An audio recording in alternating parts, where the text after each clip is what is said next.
Kiki, ir kaip pirmą dieną mokykloje? Nepatiko visai. Na nieko tokio, liko dar tik 12 metų. Gerai, eikime ko nors užkasti. Palik kuprinę.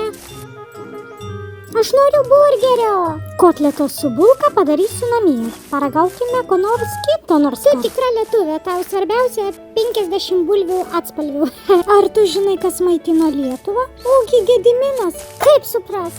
Dar nebuvo jokių burgerių nieko. Gediminas jau rašė laiškus visai Europai, prikvietė amatininkus, pirklius ir taip mes turėjome viską.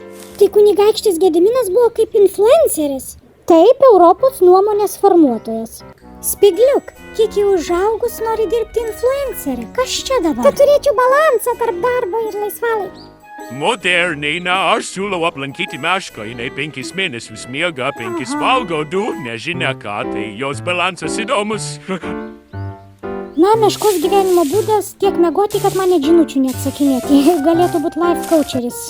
Na, ačiū, kad domitės mano gyvenimo būdu, na, ir gulėti galima produktyviai. Tarkime, šiandien aš pašėrinau porą postų, gavau daug gražių komentarų, na, žinot, lietuviai su tais komentarais, tu, ten toks, anos, meška, mesk svorį, na, nesvarbu. Bet aš ir kriptovaliutas investuoju, nu, moderniai, kaip sakoma, tai balansas gali būti visoks. Tėdi, iš tavęs galima daug ko pasimokinti.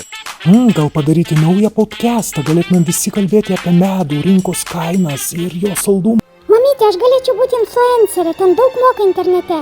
Gali būk kuom tik nori, svarbu būk laiminga ir padori.